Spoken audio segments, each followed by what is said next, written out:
Ассалаумағалейкум. Бүгінгі тақырып шөп шайлар туралы. Арнаға тіркеліп, лайк басыңыздар. Шаршағанды басатын шай. Жебір, чабрец, киік оты, душица, жалбыз, мята.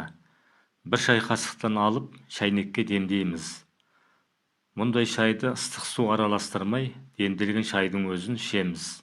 Сондай-ақ қайың сүйелінен березовая чага дайындалған шай да күш-қуат береді. Оған ыстық су құйып, бұқтырып қояды. Хош иісті болу үшін аздаған жалбыз бен бал қосады. Бұл шай гастрит, мастопатия, ірің кернеген ісік пен қатерсіз ісік кезінде жақсы көмектеседі. Дәрігерлер мұндай шайды ішкенде тұзды, қышқылды тамақтан бас тартып, сүтті өсімдікті диетаға көшуді жөн санайды. Бұдан басқа 2 ас қасық қылқан жапырақ, хвоя, 2 ас қасық итмұрын, шиповник, 2 ас қасық пияз қабығы мен 1 лимон қабығының бұқтырмасына стақан су құямызда күніне 4 мезгіл ішеміз. Бас сақинасын жазатын шай. Хош иісті киік отынан душица демделген шаймен бас ауруын емдеуге болады. 1 ас қасық шөпке 250 мг қайнаған суда 2-3 минут тағы да қайнатамыз. Суыған соң тұнбамен, шампунь мен сабын араластырмай басты жуады. Сосын шаймай-ақ басына жылы орамалмен жарты сағат орап жатады. Мұндайда бас сақинасы тез жазылады. Жүрек шайы. Қалахай, крапива, қызыл қарақат, красная смородина, жапырағы және шетен рябина кептірілген жемісінен бірдей мөлшерде термосқа салып, 1 литр қайнаған су құямыз. Бұқтырып болған соң бал қосып ішеді. Көкшай. Күніне 5-6 кесе қант қоспай ішкен көкшай арықтауға көмектеседі. Көкшайдың тұнбасымен варикоз кезінде аяққа булау жасауға болады. Бет терісі қартаймас үшін көкшаймен жуынған пайдалы. Қою көкшаймен оның ішінде қара шай да бар.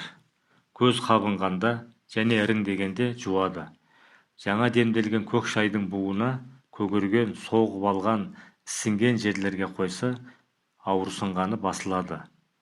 Гипертонияға қарсы шай. Қан қысымы төмендегенде итмұрыннан, шиповник жасалған шай серіктеді. Бұған тамыр дәрі, женшен қосасыз, аздап дәмдеуіш имбир қоссаңыз болады.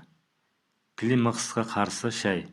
Климакс кезеңін жеңілдету үшін сізге таңқурай, малина, қарақат, смородина, қой бүлдірген, земляника жапырақтары қажет.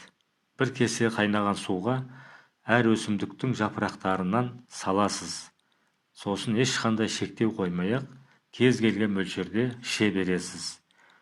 Мұндай шай зат алмасу процесін жақсартады. Көкшайдың емдік қасиеті. Егер көкшайға кішкене кардамон қосса, онда емдік сусын пайда болады. Жүрек қан тамыры ауруларын жеңілдетеді. Көкшайды дәм қабықпен корица ішсе, қанды сұйылтып, инфаркт пен инсульттың алдын алады.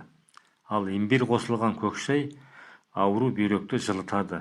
Оған кішкене қарабұрыш қосса, суықты тез қайтарады. Сондай-ақ көкшайды артериалды қан қысымын ретке келтіргісі келгендер ішеді. Инфарктке қарсы шай. Күрең от, иван-шай. Шайқурай, зверовой және жалбызды мята бірдей мөлшерде алып араластырамыз. Шайнекке демдеп, күніне 3 мәрте ішеміз. Бұқтырылған шай аса қою болмауы қажет. Демделетін шағын шайнекке 1-1 шай қасықтан салса жеткілікті. Егер осы ақпарат ұнаса, каналға тіркеліп, достарыңызбен бөлісіп, лайк басып қойыңыздар. Алла тағала бәрімізге шипасын берсін.